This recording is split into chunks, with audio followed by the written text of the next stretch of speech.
All right, once again, we're going to be going through the Life Principles Daily Bible. And once again, I am quite sick. So you can probably hear that in my voice.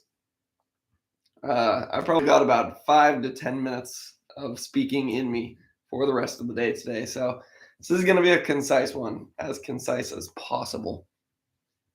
And once again, it's a shame because some good stories to go over. In the Old Testament, we're going through Genesis 41 and 42. Yeah, my voice is literally getting worse. So this is Joseph interprets Pharaoh's dreams. Remember in a previous chapter, Joseph interpreted the dreams of two prisoners that he was in prison with. One of them went on to become the Pharaoh's cupbearer again, and then the other one was his old chef who got hanged.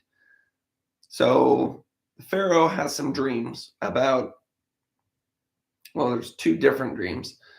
One of them, let's see, is about 7 cows, attractive and plump, and they fed in the reed grass. And behold, 7 other cows, ugly and thin, came up out of the Nile after them, and stood by the other cows on the bank of the Nile. And the ugly, thin cows ate up the 7 attractive, plump cows. And then Pharaoh has a similar dream of 7 ears of grain, where there's 7 plump grain and 7 skinny grain. Skinny grain eat up the plump grain. So then the Pharaoh realizes these are some important dreams, so he wants to interpret them. And none of his magicians in Egypt can do it. But then his cupbearer says, I just remembered the guy who told me that I was going to get out of prison interpreted my dream. And the only thing he asked of me was to mention him to the Pharaoh. I'm finally remembering that I'm supposed to mention him 2 years later. But I guess better late than never. So he mentions to the Pharaoh that this guy, who's most likely still in prison, could interpret his dream. So Joseph comes and says, it's not I who can interpret your dream, but it's God who can interpret it through me. So I like that. He gives glory to God. And then he goes on to interpret the dream, where he says there's going to be 7 years of abundant harvest and then 7 years of drought. So God is warning you about this so that we can prepare. And Joseph even tells them a good plan for how they could prepare. And at that point, the Pharaoh says, you know what? You're in charge. So he makes Joseph the number 2 man in all of Israel. And this seems to be a pattern with Joseph, where since the Lord is with him, everything he does is successful, and people can see that he's successful. So people in power say, you know what? You're in charge of my affairs. You're going to do great with them. I can be carefree over here. And it's a win-win. So Joseph rises to power. And what they do is they store up grain for 7 years. And then when the drought hits, they can sell that grain to other nations because it's a worldwide famine. So it's an ideal way for Egypt to build up its wealth, where because they have the only food, they could probably charge whatever they wanted for it, and everyone has to buy from them. Now, in Genesis 42, Joseph's brothers go to Egypt. So Jacob says, behold, I've heard that there is grain for sale in Egypt. Go down and buy grain for us there. And my voice is already giving out, so I'm just going to summarize this as quickly as I can. The brothers go down to get grain. They don't recognize Joseph. Joseph recognizes them. So Joseph kind of plays some tricks on them a little bit. He calls them spies. And then after they've bought grain, he puts their money back in their purses. So they're all confused by what's happening. They think God is getting vengeance on them for what they did to Joseph back in the day. One thing that I learned reading is Joseph asked them to show their youngest brother. He says, I'm going to keep one of you prisoner here until you can show me your youngest brother, and then I'll know you're not spies. And I always wondered why he was doing that. But the reason he wants to see Benjamin is because Benjamin is his brother through like full blood. A lot of these other brothers are sort of half brothers. And he's afraid that the 10 other brothers did to Benjamin what they did to him. They either killed him or sold him off into slavery. So he says, you got to prove to me Benjamin's okay. But he says it in different words than that. So then that's kind of where it leaves off, where Reuben says to his father, kill my 2 sons if I do not bring him back to you. Put him in my hands and I will bring him back to you, talking about Benjamin.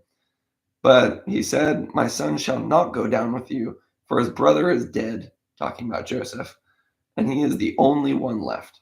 So Joseph was his favorite because that was who Rachel had in after such a long period of waiting. So he was like the firstborn of Rachel, was Joseph. But Jacob thinks Joseph is dead. So Benjamin is now his favorite because he liked Rachel more than Leah.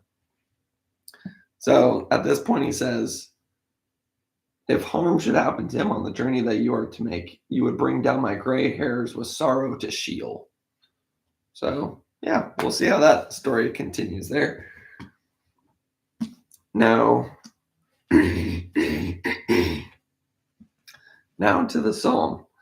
I don't know if I've ever heard a voice this bad before. I've been drinking tea, soup, nothing's working. So Psalm 10, 12 to 18, I'll just go 17 to 18. Lord, you have heard the desire of the humble. You will prepare their hearts. You will cause your ear to hear, to do justice to the fatherless and the oppressed, that the man of the earth may oppress no more. You have heard the desire of the humble. You will prepare their heart. I like that. Proverbs 4, 7 to 9. Wisdom is the principal thing. Therefore, get wisdom. Keeps going on, but again, that's all I got today. At least the one benefit of continuing these live streams like this is there's going to be no pressure for me to do good live streams in the future because nothing is going to be worse than this. All right, so now getting into Matthew 14. Jesus feeds the 5,000. Well, first it's the story of death of John the Baptist.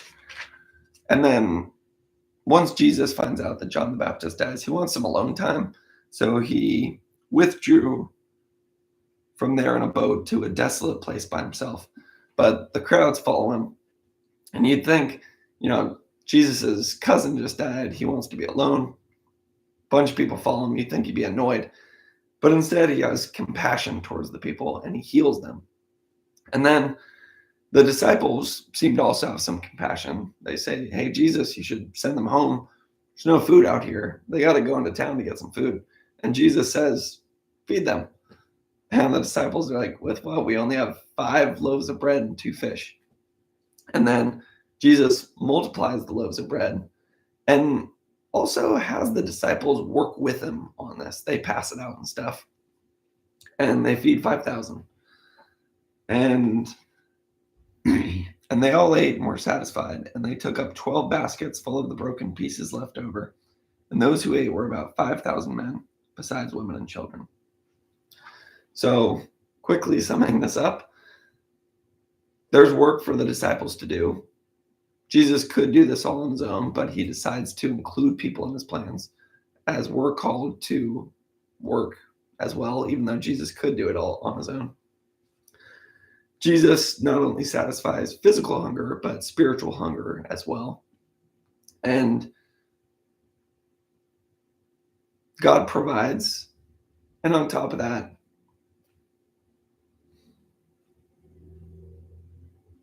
God is what fills you up.